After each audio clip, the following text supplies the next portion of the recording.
Bilirsiniz, video çəkəndə ən çox yandırıcı hal nə olur? Ya videonu çəkirsən, axırda görürsən ki, həmən videonu ya çəkməmisən və yaxud da çəkilən videonu qaleriyadan səhvliklə silmən. Çünki günorta saat 5-6-ya qədər çoxlu videolar çəkmişdim ki, bugün sizin üçün uzun bir vlog çəkəcəm. Amma axşam videonu düzənlərkən baxdım ki, ümumiyyətlə həmən videolar ümumiyyətlə yoxdur. Ya çəkməmişəm, ya silmişəm. Evdə demək olar ki, hər kəsin telefonuna baxmışam ki, bəlkə mən bunu başqa bir telefonda çəkmişəm. Amma təbii ki, heç birisində tapmadım. Alınan ərzaqları çəkmişdim. Uşaqlar üçün bulkalar falan, simit, toyuq falan. Hətta alış-verişini özüm belə çəkmişdim. Amma təəssüf ki, həmən videolar yoxdur. Bilmirəm necə olub.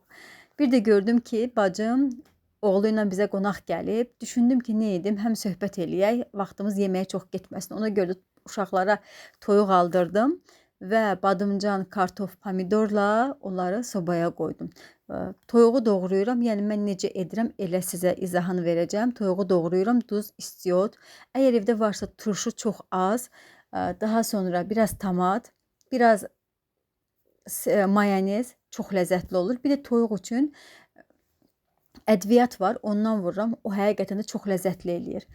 Amma kartof üçün isə sadəcə duz, istiot, biraz da sarımsaq vurdum. Üstünə də duru yağ eləyib və 200-220 dərəcədə sobada bişməyə qoydum. Harca 2 saata yaxın bişir, gec bişir. Amma dadı həqiqətən çox ləzzətli idi. Uşaqlar da hamı yedilər, yığışdırdım. Qabları qoydum umvalnikə. Düşündüm ki, bəs axşama şirniyyat kimi neyinə? Düşündüm biskvit eləyim. Biz qozlu, içi qozlu biskvit xoşlayırıq, amma kekslər daha doğrusu xoşlayırıq. Amma uşaqlarım qozlu, kişmişli kekslər yemirlər. Ona görə düşündüm 2 dənə eləyim. Çünki fikirləşdim ki, bacım gel bizdədir, heç biri bəs etməyəcək. Əslində burada bir keksin reseptini paylaşmışam. Həmən resept mənim səhv eləmirəmsə kanalımda da olmalıdır. Yenə də çəkmişkən yeni abunə olanlar üçün yararlansınlar deyə. Çünki çox ləzzətli, yumuşaq bir keksdir. Mütləq siz də hazırlayın.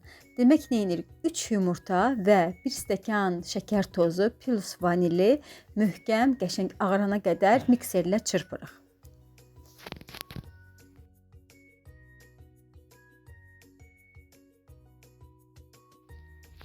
Mənim keks qabım çox köhnəlib. Demək olar ki, daha əldən gedib. Bəlkə də 10 ildir onu işlədirəm. Keksin ona yaxşı yapışmamasına üçün əvvəlcə duru yağlayıram. Daha sonra üzərinə biraz un səpirəm ki, elə keks qabına rahat çıxsın. Daha sonra bir qab qatıq və yaxud da xama satılan qablardan götürürəm. 60-70 qəpiyə satılır xama üstünə yazılan. Ondan bir qab götürürəm. Üzərinə yarım çay qaşığı soda əlavə edib qarışdırıram və belə qatılaşan, daha doğrusu qatışdırdığım yumurta və pesok məhlulunu əlavə eləyirəm. Daha sonra yarım stəkan da duru yağ əlavə edib və qarışdırıram. Mən 2 pors edirdim deyə 2 stəkan, yəni əslində 1 stəkan qatıq gedir. Elə demək olar ki, bu qablarda 1 stəkan getdiyinə görə elə 1 qab deyirəm. Əslində buna 1 stəkan qatıq, yarım stəkan duru yağ gedir. Mən 2 pors edirdim deyə 2 stəkan qatıq və 1 stəkan duru yağ əlavə elədim. Daha sonra 2 stəkan yarım un gedir. Una qabartma tozunu qatırıq və əlavə eləyirik. Qabartma tozunu həmişə çalışın ki, unu əlavə eləyin. Çünki unu əlavə eləyəndə keksimiz daha yaxşı şişir.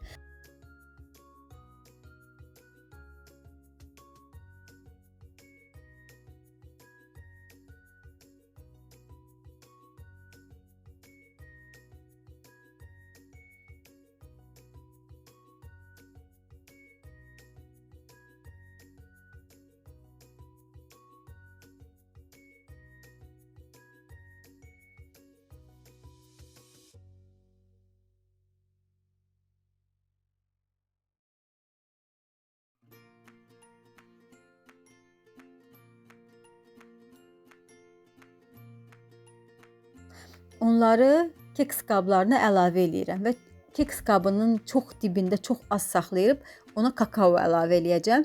Əslində kakao əlavə eləyəndə bir xörək qaşığı da süd əlavə etmək lazımdır. Sadəcə məndə süd olmadığına görə su ilə əlavə eləyirəm. Bacardığım qədər 2 keks qabına eyni halda yaymaq istədim ki, hər ikisində eyni dərəcədə bişsin. Və burada baxın, biraz su əlavə elədim ki, biraz duru halda olsun. O birisi keksin necə deyim, tüklədilmiş kıvamında olsun. Biraz da hardasa bir yarım çay qaşığı da su əlavə edib qarışdırıram və belə biskvitlərin üzərinə necə deyim, əlavə eləyirəm. Əgər sizdə varsa çöplə, əgər yoxdursa mən adi ilə bıçaqla sanki belə uzorlar etməyə başladım. Onda bişəndə içində həm ağ, həm də kakaolu belə bəzəklər olur. Çox qəşəng görsənir. Mən elə çox sevirəm. Və bir də keksin qozlar əlavə etdim. Əslində qoz üstə qalanda bişəndə çox ləzzətli olur. Burada sadəcə çevirəcəydim deyə qozu orta hissəsinə əlavə elədim. 180 dərəcədə alt-üst rejimdə içi qəşəng bişənə qədər bişiririk. Burada mən biskvitlərin bişdiyi vaxtda mən başladım qabları yumağa. Qabları yudum, kuxnanı yığışdırdım və çayı da qəşəng doldurdum ki, biskvitlər hazır olduqdan sonra mamamla, bacımla qəşəng çay keyfi eləyərik. Və burada artıq demək olar ki, mətbəxim tərtəmiz, qablar yuyulub, mikserin qabları falan hamısını yumuşam, yerinə yığmışam. Burada da artıq biskvitlərim bişir. Burada da Lunanın əvvəlki belə yastıq kimi qabını tapdım ki, qoy öz qabında yatsın. Çünki mənim yanımda yatırdı. İndi daha ataplenyanın aşağı hissəsində yatır. Və burada artıq biskvitlərim bişiblər. Biraz onları çıxartmaqda çətinlik çəkirəm. Əvvəlcə altlarına yaş əski qoydum ki, yaxşı aralansınlar. Biraz da kənarlarından bıçaq yardımı ilə araladım ki, qabdan çox rahat şəkildə çıxsınlar dağılmadan. Şükür ki, hər ikisi çox qəşəng şəkildə qabdan çıxdı və sonra doğrayıb uşaqlara da, mamamgilə də ikram elədim. Çayla axşam çox ləzzətli gətirib. Düzdür, mən demək olar ki, yarım kusok yedim. Çox yeyə bilmirəm. Həm də aralıqlı oruca başlamışam deyə yeməyimə çox diqqət edirəm. 2-3 kilo artığım var və ondan canımı qurtarmaq istəyirəm. Neçə aydır nəfsimlə nə qədər mübarizə aparsam da hələ tam qutara bilmirəm. O çəkini tam ata bilmirəm, amma özümə söz vermişəm ki, yeni ilə qədər həmən çəkidən, həm də mənim bədənim də çox çətindir. Çəkini çox, necə deyim, gec verir. Vəssalam. Bu da gecə elədiyim 2 biskvit. Əslində kənardan baxanda çox yorucu görsənə bilər, amma keyflə eləyəndə heç də yorucu görsənmir. Və bu da ikinci keksim də çox rahatlığı ilə qəlibdən çıxdı. Doğradıq və çayla içdik. Sizə söz vermişdim ki, uzun vloglar çəkəcəm, amma bu dəfə də belə alındı. İnşallah ki, daha da fərqli çalışacağım, alış-veriş sizlə vloglar da çəkim, gəzinti vloglar da çəkim. Hələ qarşımıza çox maraqlı vloglarla yenə də qarşınıza çıxacağam.